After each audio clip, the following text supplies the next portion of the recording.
Welcome to AV news. ముందుగా headlines.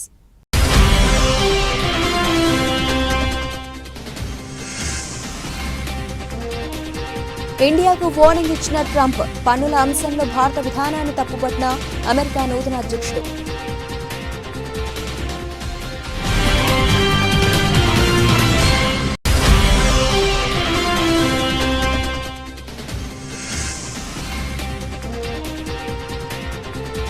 Jammu Kashmir కాదువాలో భారీ అగ్ని ప్రమాదం, 6 మృతి.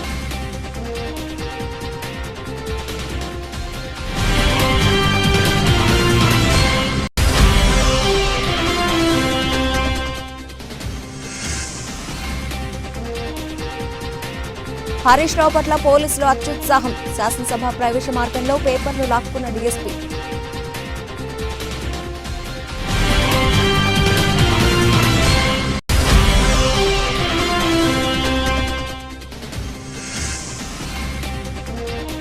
ఆటో డ్రైవర్లకు సంఘీభావం, ఖాకీ దుస్తుల అసెంబ్లీకి బీఆర్ఎస్ ఎమ్మెల్యేలు, ఆటో నడిపిన కేటీఆర్.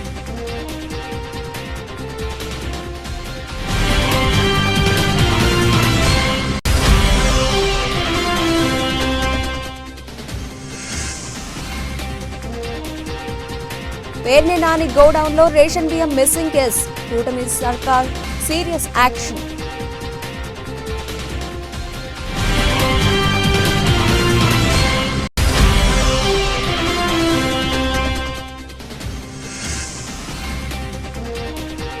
ఒకే ఓవర్లో 35 పరుగులు, నా గురించి గూగుల్ని అడగండి. బుమ్రా కామెంట్స్ పై స్పందించిన సుందర్ పిచాయ్.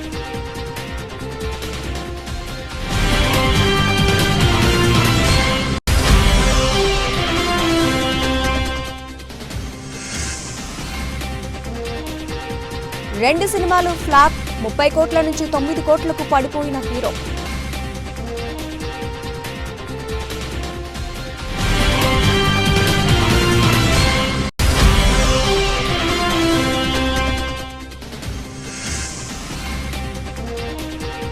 మార్కెట్లకు ఫెడ్ గుబులు, అమ్మకాల ఒత్తిడిలో మదుపర్లు 332 పాయింట్లు కోల్పోయిన నిఫ్టీ.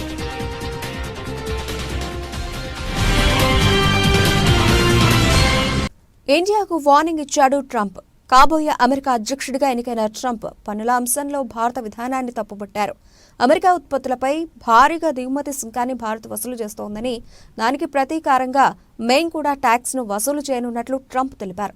ఒకవేళ భారత్ పన్ను వసూలు చేస్తే వాళ్లకు కూడా మేం ట్యాక్స్ వేస్తామని, ఇది ప్రతిచర్యగా ఉంటుందని, దాదాపు అన్ని అంశాల్లో భారత్ అధిక దిగుమతి సుంకాన్ని వసూలు చేస్తోందని, కానీ తామేమీ ట్యాక్స్ వసూలు చేయడం లేదని ట్రంప్ తెలిపారు. చైనాతో జరిగిన వాణిజ్య ఒప్పందంపై ప్రశ్న వేసిన సమయంలో ట్రంప్ ఈ సమాధానం ఇచ్చారు. ఇండియాతో పాటు బ్రెజిల్ కూడా తమ ఉత్పత్తులపై అధిక దిగుమతి సుంకాన్ని వసూలు చేస్తున్నట్లు ట్రంప్ ఆరోపించారు.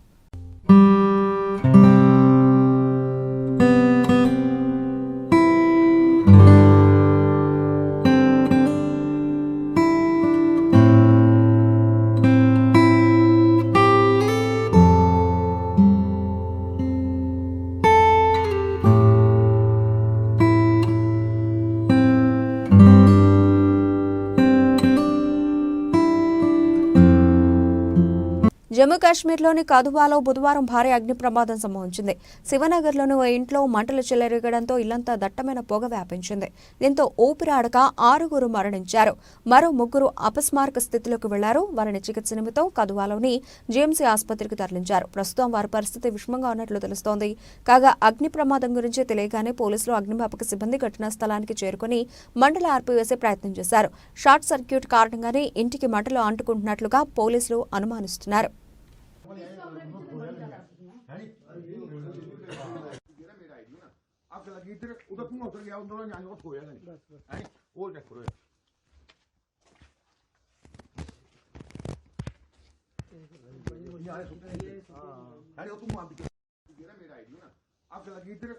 మాజీ మంత్రి బీఆర్ఎస్ ఎమ్మెల్యే హరీష్ రావు పట్ల పోలీసులు అత్యుత్సాహం చూపించారు.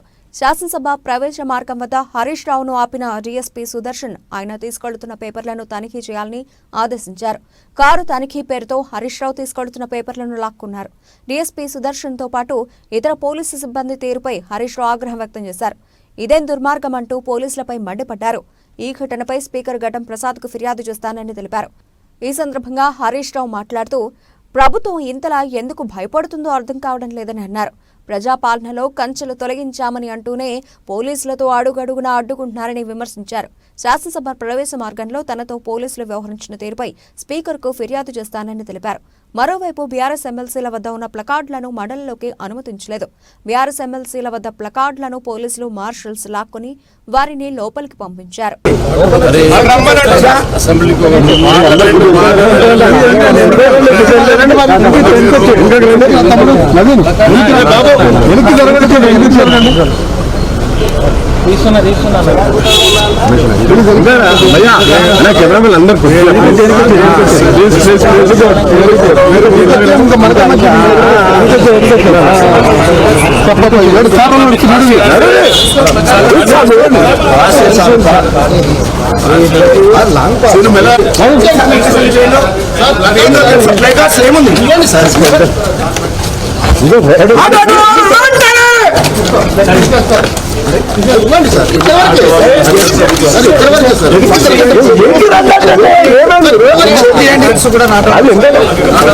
మీకేమైనా హక్కుందా అండి? ఏముంది ఇన్స్ట్రక్షన్ ఏముంది? ఇన్స్ట్రక్షన్ ఏముంది?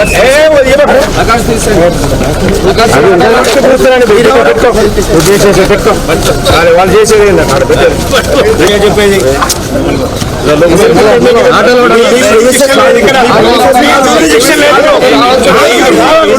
You don't have a jurisdiction here. You don't have a jurisdiction here. You have jurisdiction here. You don't have. Let them come. You are not supposed to involve. Okay? You are not supposed to involve. Led. You are not supposed to involve.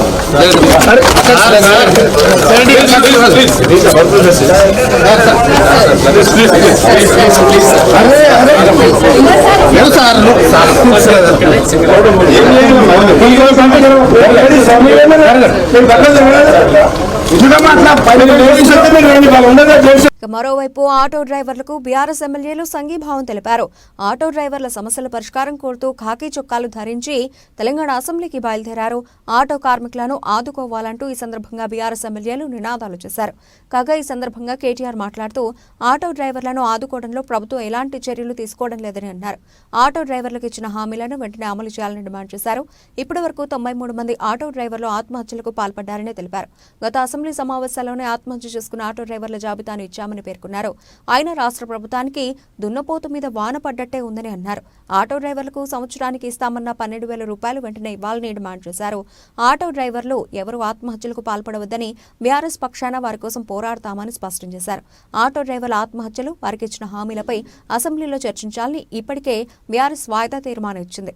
ప్రభుత్వం ముందు చూపులేని విధానాల వల్ల రాష్ట్రంలో auto డ్రైవర్లు ఉపాధి అవకాశాలు కోల్పోయి అనేక ఇబ్బందులు ఎదుర్కొంటున్నారని, ఆత్మహత్యలకు పాల్పడుతున్నారని బీఆర్ఎస్ తమ వాయిదా తీర్మానంలో పేర్కొంది. కాబట్టి ఆత్మహత్య చేసుకున్న ఆటో డ్రైవర్ల కుటుంబాలను ఆదుకోవాలని డిమాండ్ చేసింది.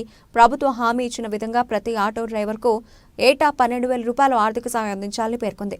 అలాగే ఆటో డ్రైవర్ల సంక్షేమ బోర్డు ఏర్పాటు చేయాలని కోరుతూ దీనిపై అసెంబ్లీలో చర్చించాలని ప్రతిపాదించింది.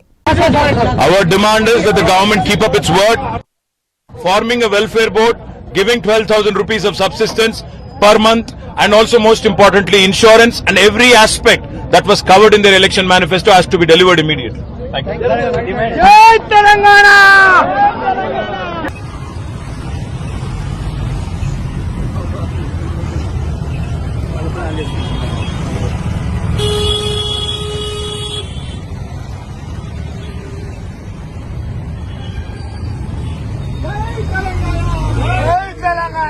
మాజీ మంత్రి పేర్ని నాని కుటుంబం మెడకు రేషన్ బియ్యం వివాదం చుట్టుకుంది. మచిలీపట్నం మండలం పొట్లపాలెంలో నాని సతీమణి పేరుతో ఉన్న గోడౌన్లో బియ్యం మిస్సింగ్ వ్యవహారాన్ని ప్రభుత్వం సీరియస్ గా తీసుకుంది. పేర్ని నాని కుటుంబానికి చెందిన గోడౌన్లో 187 టన్నుల రేషన్ బియ్యం మాయమయ్యాయి. అయితే తమ గోడౌన్లో మాయమైన బియ్యం ధర ఎంతో చెప్తామని కృష్ణా జిల్లా జేసీకి లేఖ రాయడం సంచలనంగా మారింది. డిప్యూటీ సీఎం పవన్ కళ్యాణ్ ఆదేశాలతో గత నెల 28, 29, 30 తేదీల్లో పౌర సరఫరాల శాఖ అధికారులు ఎంఎల్ఎస్ పాయింట్లలో తనిఖీలు చేపట్టగా 187 టన్నుల తేడా ఉన్నట్లుగా గుర్తించారు. ₹1,70,00,000 చెల్లించాలంటూ నోటీసులు పంపారు. దీంతో మాజీ మంత్రి పేర్ని నాని ₹1,00,00,000 డీడీలు తీయించి ఈ నెల 14న జేసీ కార్యాలయంలో అందజేశారు. మరో ₹70,00,000 సోమవారం చెల్లించారు. మొత్తంగా 2 విడతల్లో కలిపి ₹1.7 కోట్ల డీడీలను అధికారులకు అందజేశారు. ఈ వ్యవహారంలో గోడౌన్ ఓనర్గా ఉన్న జయసుధపై క్రిమినల్ కేసు నమోదు చేశారు పోలీసులు. దీంతో పేర్ని సతీమణి జయసుధ తనయుడు కృష్ణమూర్తి అజ్ఞాతంలోకి వెళ్లారు. మచిలీపట్నం జిల్లా కోర్టులో జయసుధ బెయిల్ పిటిషన్ దాఖలు చేశారు. దీని విచారణను ధర్మాసనం తిరిగి 19కి వాయిదా వేసింది. 2 రోజుల తర్వాత పేర్ని నాని అజ్ఞాతం వీడారు. సోమవారం తన ఇంటికి చేరుకోవడంతో వైసీపీ నేతలు ఆయనను పరామర్శించారు.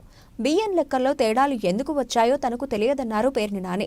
తాము తప్పు చేయలేదు కాబట్టే బియ్యం మాయంపై లేఖ రాశామని పేర్ని నాని చెప్పారు. మరోవైపు పేర్ని జయసుధ పేరుతో రేషన్ నిల్వలో ఉన్న గోడౌన్ను అధికారులు స్వాధీనం చేసుకున్నారు. బియ్యాన్ని మార్కెటింగ్ గోడౌన్లకు తరలించారు. తర్వాత లెక్కలు చూసి తేడాలుంటే కేసులు పెడతామన్నారు అధికారులు. పేర్ని నాని కేసులు కక్ష సాధింపులేమీ లేదన్నారు మంత్రి నాదెండ్ల మనోహర్. 4,000కు పైగా బ్యాగులు మిస్ అయినట్టు గుర్తించామన్నారు. దర్యాప్తు తర్వాత చట్ట ప్రకారం పేర్ని నాని కుటుంబంపై చర్యలుంటాయన్నారు. మరోవైపు తమ నేతలను కూటమి ప్రభుత్వం టార్గెట్ చేసిందంటోంది వైసీపీ. కక్ష సాధింపు చర్యలో భాగంగానే వేధింపులకు పాల్పడుతోందని వైసీపీ నేతలు ఆరోపిస్తున్నారు. మాకు సడన్గా స్టాక్ కొరత కనపడింది, షార్టేజ్ ఉంది మా స్టాక్లో. దాదాపు ఈ షార్టేజ్ మేము ఒక టెక్నికల్ ప్రాబ్లంగా దాన్ని చిత్రీకరించారు. ఆ ప్రాంగణంలో ఉన్న ఒక లారీ వే బ్రిడ్జ్ ఏదైతే ఉందో అక్కడ వేయిమెంట్లో పొరపాటు వచ్చింది. కాబట్టి మేము 3,000 సుమారు బ్యాగ్స్ మేము షార్టేజ్ మాకు కనపడుతుంది. దీన్ని మేము బాధ్యత తీసుకుని ప్రభుత్వం ఏ నిర్ణయిస్తే అది దాన్ని బట్టి మేము తిరిగి చెల్లిస్తామని చెప్పి 27వ తారీఖున జయసుధ గారు లెటర్ రాశారు. Joint collector Krishna district. అయితే గోడౌన్లో స్టాక్స్ ఎంత ఉంది, ఏ విధంగా దీనిపైన మేము సమాచారం తెప్పించుకోవాలనే దానిపైన జాయింట్ కలెక్టర్ గారు వాళ్ళ దగ్గర ఉన్న స్టాక్ రిజిస్టర్స్ని బట్టి, బుక్ బ్యాలెన్స్ని బట్టి ఒక ప్రిలిమినరీ రిపోర్టు మా సివిల్ సప్లైస్ కార్పొరేషన్ ఆఫీస్కి డిసెంబర్ 4వ తారీఖున పంపించడం జరిగింది. అందులో ప్రిలిమినరీగా 185 మెట్రిక్ టన్నులు అంటే సుమారు 3,708 బ్యాగ్స్ బియ్య బస్తాలు షార్టేజ్ వచ్చిందనేది ఒక ప్రిలిమినరీ రిపోర్టుగా వాళ్ళు నిర్ధారించి పంపించారు. సివిల్ సప్లైస్ కార్పొరేషన్ ఎండీ గారు ఇమీడియట్గా 10వ తారీఖున ఇది మిస్అప్రాపరేషన్ జరిగింది కాబట్టి గైడ్లైన్స్ ప్రకారంగా డబుల్ ద పెనాల్టీ వేయాలి, ఇమీడియట్గా ఈ గోడౌన్ని బ్లాక్ లిస్ట్ చేద్దాం, అదేవిధంగా వీళ్ళపైన క్రిమినల్ చర్యలు తీసుకోమని పోలీసులకి ఎఫ్ఐఆర్ కూడా రిజిస్టర్ చేసేటట్టు కంప్లైంట్ ఫైల్ చేయమని ఆయన ఆ రోజు ఆదేశాలు జారీ చేయడం జరిగింది. ఇది డిసెంబర్ 10వ తారీఖున. ఈ రోజుకి అక్కడ ఉన్న స్టాక్ అంతా కూడా దాదాపు 4,093 బస్తాలు అక్కడి నుంచి మేము mandal level stocking points, MLS points అంటారు, ఈ మండల్ లెవెల్ స్టాకింగ్ పాయింట్స్కి షిఫ్ట్ చేయడం జరిగింది. ఎందుకంటే వీటిని భద్రపరచాలి, వీటిని రేపటి రోజున మళ్ళీ ఈ ప్రజా పంపిణీ వ్యవస్థలో మేము ఈ బియ్యాన్ని ప్రజలకు అందించాల్సిన బాధ్యత మా పైన ఉంటుంది. కాబట్టి 4,093 బస్తాల్ని MLS పాయింట్కి మేము వాటిని ట్రాన్స్పోర్ట్ చేసాం. ఇది మొత్తం పంచనామా చేసిన తర్వాత వీడియో రికార్డింగ్తో సహా ఈ కార్యక్రమాన్ని చేసాం.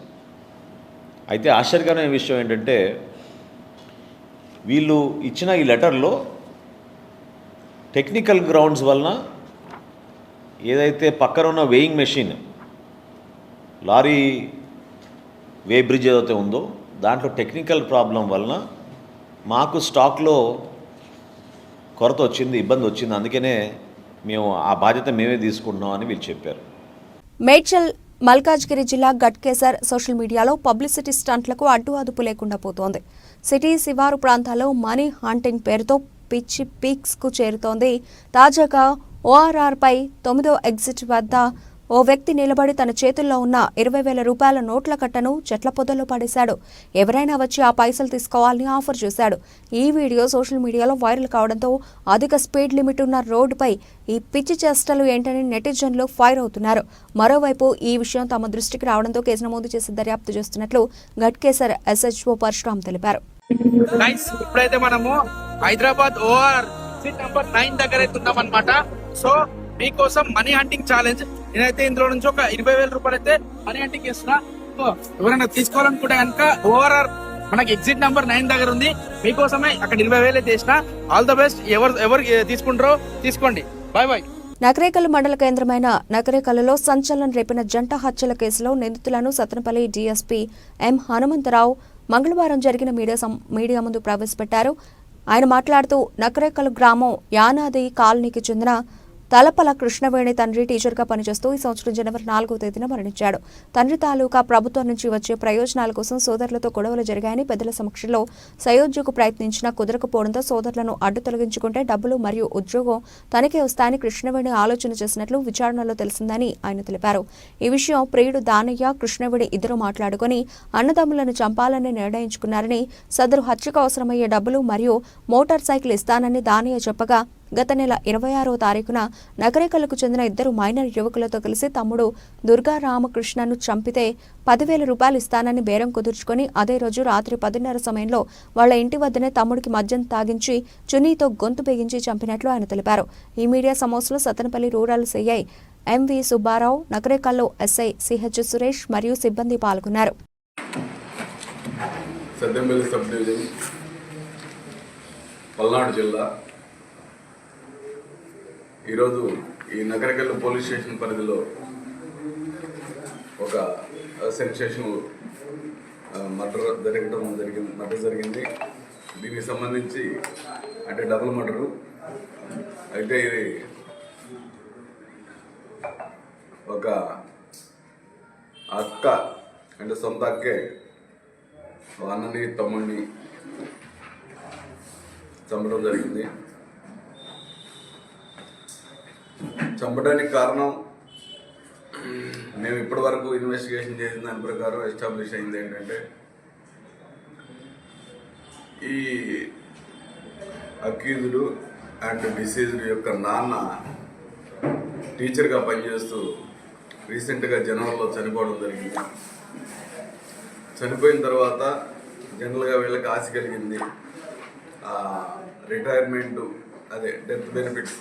చనిపోయిన తర్వాత గవర్నమెంట్ ఎంప్లాయీకి వచ్చే బెనిఫిట్స్ సుమారు ఒక 60-70 లక్షల వరకు ఉన్నాయి అనేటువంటి ఆలోచన వాళ్ళకి వచ్చి దాని మీద ఒకరికొకరు డిస్కస్ చేసుకొని పంచుకుందాం అని అడిగే క్రమంలో EMI నాకు కూడా ఇవ్వండి షేరు, EMI కూడా భర్త వదిలేసి ఉంది, సో నాకు ఇవ్వమని అన్న క్రమంలో EMIకి మేము ఇవ్వము, నీకు ఇచ్చే సమస్య లేదు, నీకెందుకు ఇస్తాము, మేమిద్దరం పంచుకుంటాం అన్న క్రమంలో గొడవలు స్టార్ట్ అయ్యి చివరికి వీళ్ళు ఒకరికొకరు EMIని వాళ్ళిద్దరు కలిసి చంపడానికి ప్రయత్నం జరిగే క్రమంలో EMIకి ఆ విషయం మళ్ళీ వాళ్ళ తమ్ముడే బైనేం దుర్గా, అతను అక్క నేను ఇలాగే వేసేస్తాము అన్న, నేను కలిసి వేయాలనుకున్నాను. ఒకరోజు ముందు దాగి చెప్పిన దాని మీద ఈ EMIకి ఆలోచన కలిగి EMI ఆల్రెడీ భర్తను వదిలేసి దాదాపు 2-3 సంవత్సరాల నుంచి వేరే ఈ A2 ఇతను వెనకున్నటువంటి అతను ఆ జానయ్య అనే అతన్ని పెట్టుకోవడం జరిగింది. పెట్టుకొని ఈ కుర్రోడు సహాయం కూడా తీసుకుంది అమ్మాయి. వీళ్ళిద్దరికి కూడా డిస్కషన్ జరిగితే ఈ యాక్చువల్గా ఇతను నీకు రావయ్యి ఎందుకు అంటే, లేదు ఎట్టి బస్సులో నేను తీసుకోవాలి, వాళ్ళని చంపైనా తీసుకుంటాను, నువ్వు అడ్డం రావద్దు, నువ్వు నాకు సహాయం చేయించాలని చెప్పి వీళ్ళిద్దరు మంచిగా ఒక వడంబడికి జరిగింది. దాని ప్రకారం EMI ఎలాగో నన్ను చంపేస్తారు కదా, ఇంక వీళ్ళని చంపేయాలని మనసులో పెట్టుకొని పోయిన నెల 26వ తారీఖు నాడు వాళ్ళ తమ్ముడిని బాగా తాపించి ఈ యొక్క గోరంలో పోయే కాలంలో మెడకి చున్నీ వేసి లాగేసి, ఎవరితో లాగిందంటే ఈ అబ్బాయి ఇంకొక ఇద్దరు మైనర్స్ ఉన్నారు పిల్లలు. ఆ పిల్లల సహాయం తీసుకొని చెరువు పక్క గట్టిగా లాగేసి చంపేసిన తర్వాత ఎలా తీసుకెళ్ళాలి అంటే ఆ కాలువలో వేయడానికి వీళ్ళు చంపిన దానికి 1 కిలోమీటర్ 2 కిలోమీటర్ దూరం ఉంది. ఎలా తీసుకెళ్లాలనే దాని మీద ఈ అమ్మాయి ఉంచుకున్నటువంటి వ్యక్తి దానయ్య బండి ఉంది, మోటార్ సైకిల్. దానయ్యకి ఫోన్ చేసి, దానయ్య మోటార్ సైకిల్ కావాలంటే నీకు ఈ టైంలో అవసరం అంటే పంపించానంటే అతను తీసుకొని బండి ఇచ్చి బండి మీద తీసుకెళ్లి కాలువలో పడేసి వచ్చేసారు. అది ఏమైందంటే ఆ కాలువలో వేసినటువంటి బాడీ కొంచెం దూరం ప్రయాణించిన తర్వాత అక్కడ బాగా జమ్ము అది బాగా పట్టుంది, చాలా ఎక్కువ పట్టుంది. దాని కిందకి వెళ్ళి బాడీ అక్కడే ఇరుక్కుపోయింది. సో అందువల్ల ఆ బాడీ ట్రేస్ కాలేదు, ఎవరికి బయట వాళ్ళకి ఎవరు చూసే పరిస్థితి లేదు. అదే టైంలో మా వాడు కనపడలేదని కంప్లైంట్ ఇచ్చేవాళ్ళు కూడా లేరు. ఎందుకంటే అతను అన్న యాక్చువల్గా మా పోలీస్ డిపార్ట్మెంట్లో కానిస్టేబుల్గా చేస్తూ ఉన్నాడు. అతను ప్రస్తుతం బొల్లపల్లిలో చేస్తూ బాగా తాగుడుకు అలవాటు అయిపోయి ఈ మధ్యకాలం అంతా మెడికల్ లీవ్లో ఉండి ఈ ఇష్యూ. బోర్డర్ గవాస్కర్ ట్రోఫీలో team India star pacer Jasprit Bumrah అసాధారణ ప్రదర్శన చేస్తున్నారు. బంతితోనే కాకుండా బ్యాట్తోనూ ఆకట్టుకుంటున్నాడు.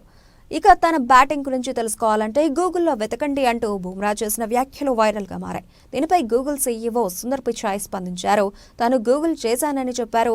ఈ సందర్భంగా పేస్ గుర్రంపై ప్రశంసల వర్షం కురిపించారు.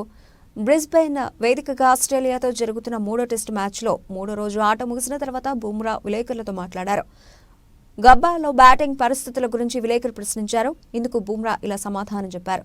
మీరు నా బ్యాటింగ్ సామర్థ్యాన్ని ప్రశ్నిస్తున్నారు. టెస్టుల్లో ఒకే ఓవర్లో అత్యధిక పరుగులు చేసింది ఎవరో గూగుల్ చేసి చూడండి అని బుమ్రా అన్నాడు. కాగా టెస్టుల్లో బుమ్రా ఒకే ఓవర్లో 35 పరుగులు చేశాడు. 2022లో బర్మింగ్హామ్ టెస్టులో ఇంగ్లాండ్పై బుమ్రా ఒకే ఓవర్లో 35 పరుగులు సాధించాడు. ఇది ప్రపంచ రికార్డు. దీన్ని ఉద్దేశిస్తూ బుమ్రా ఇలా ఫన్నీగా సమాధానం చెప్పగా వైరల్గా మారాయి. క్రికెట్ అంటే ఎంతో ఇష్టపడే గూగుల్ సీఈఓ సుందర్ పిచాయ్ దీనిపై స్పందించారు. తాను గూగుల్ చేసినట్లు చెప్పారు. కామెంట్స్ బౌలింగ్లో 6 కొట్టిన వారికి బ్యాటింగ్ ఎలా చేయాలో చాలా బాగా తెలుసునని అన్నారు. అంతేకాదంటూ ఈ 3వ టెస్ట్ మ్యాచ్లో భారత్ను ఫాలో ఆన్ గండం నుంచి తప్పించడాన్ని ప్రస్తావించారు. ఇటు గూగుల్ ఇండియా సైతం బుమ్రా వీడియోను పోస్ట్ చేస్తూ మేము జెస్సీ బాయ్ని మాత్రమే నమ్ముతామంటూ రాసుకొచ్చింది. Yeah, it's an interesting question that you're questioning my batting ability so far. I think you should use Google as well and see who's got the most number of runs in a test match, test over. But that jokes apart. ఒకప్పుడు Bollywood ఇండస్ట్రీలోనే top hero వరుసగా సినిమాలు చేస్తూ కోట్లాది మంది అభిమానులను సంపాదించుకున్నారు. Senior నటుడు కుమారుడిగా సినీ రంగంలోకి అడుగుపెట్టి తనదైన నటనతో ప్రత్యేక గుర్తింపు తెచ్చుకున్నారు. కానీ వరుస ఫ్లాప్ చిత్రాలు ఇప్పుడు అతడి కెరీర్ను ప్రశ్నార్థకం చేశాయి. ఒకప్పుడు ఒక్క సినిమాకు 30 కోట్ల రూపాయల పారితోషికం తీసుకున్న ఆ హీరో ఇప్పుడు కేవలం 9 కోట్ల రూపాయలు మాత్రమే తీసుకుంటున్నారు. ఇంతకీ ఆ హీరో ఎవరో తెలుసా? అతడు మరెవరో కాదు, బాలీవుడ్ స్టార్ టైగర్.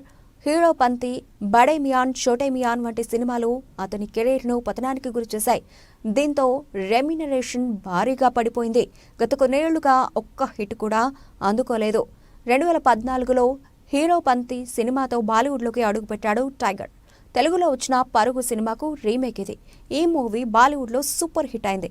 ఆ తర్వాత బాఘీ, బాఘీ 2 సినిమాలు టైగర్ని స్టార్ హీరోగా నిలబెట్టాయి.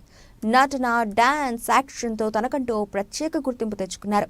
కానీ గత 2-3 ఏళ్లుగా టైగర్ నటించిన హీరో పంతి 2, గణపత్, బడే మియాన్, చోటే మియాన్, సింగం అగైన్ సినిమాలు బాక్సాఫీస్ వద్ద బోల్తా పడ్డాయి. దీంతో టైగర్ కెరీర్ గ్రాఫ్ పడిపోయింది. దీంతో ఇటు టైగర్ రెమ్యునరేషన్ సైతం పడిపోయింది. ఒకప్పుడు ఒక్క సినిమాకు 30 కోట్ల రూపాయల పారితోషికం తీసుకున్న టైగర్ ష్రాఫ్ ఇప్పుడు కేవలం 9 కోట్ల రూపాయల పారితోషికం తీసుకుంటున్నాడని బాలీవుడ్ ఇండస్ట్రీలో టాక్ వినిపిస్తోంది. టైగర్ ష్రాఫ్ ప్రస్తుతం బాఘీ 4 సినిమా షూటింగ్లో బిజీగా ఉన్నారు. ఈ సినిమా వచ్చే ఏడాది సెప్టెంబర్లో విడుదల కానుంది. దీంతో టైగర్ మరో హిట్ అందుకోవాలని భావిస్తున్నాడు.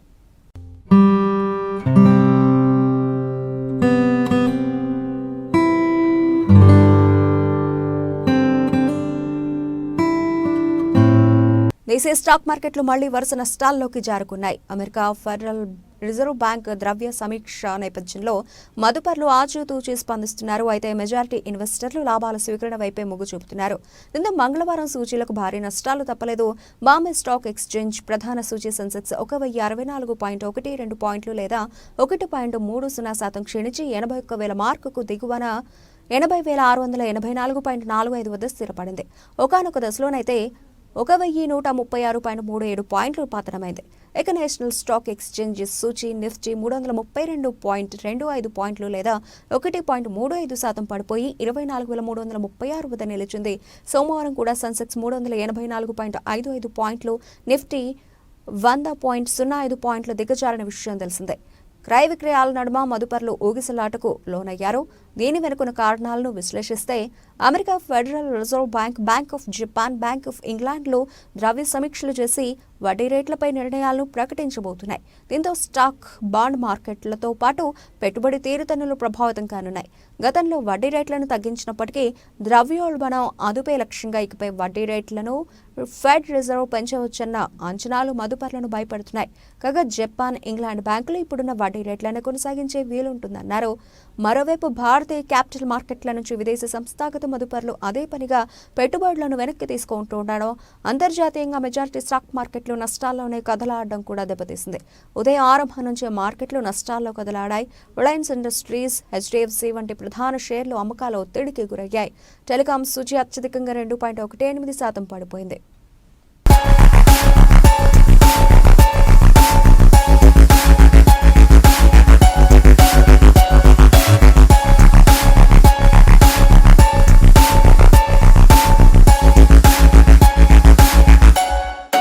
బులెటిన్ ముగించే ముందు హెడ్లైన్స్ మరోసారి.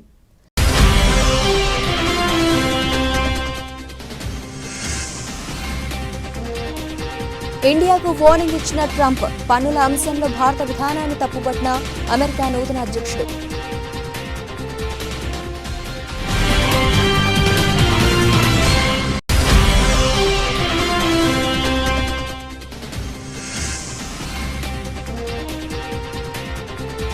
జమ్మూ కాశ్మీర్ కాదువాలో భారీ అగ్ని ప్రమాదం, 6 మృతి.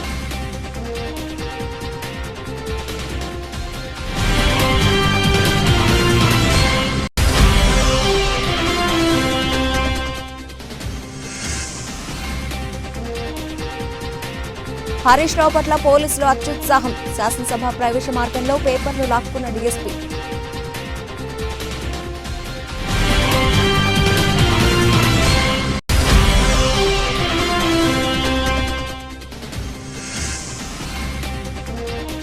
ఆటో డ్రైవర్లకు సంఘీభావం, ఖాకీ దుస్తుల అసెంబ్లీకి బీఆర్ఎస్ ఎమ్మెల్యేలు, ఆటో నడిపిన కేటీఆర్.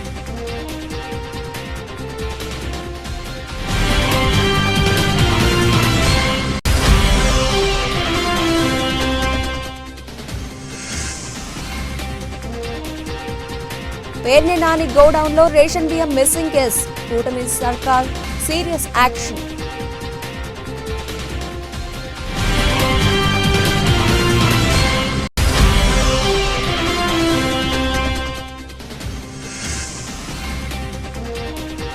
ఒకే ఓవర్లో 35 పరుగులు, నా గురించి గూగుల్ ను అడగండి. బుమ్రా కామెంట్స్ పై స్పందించిన సుందర్ పిచాయ్.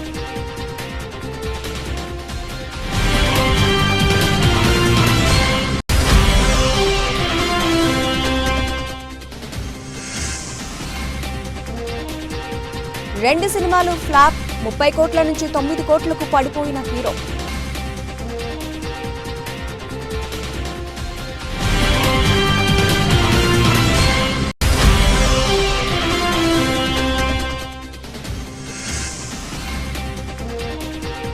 మార్కెట్లకు ఫెడ్ గుబులు, అమ్మకాల ఒత్తిడిలో మదుపర్లు 332 పాయింట్లు కోల్పోయిన నిఫ్టీ.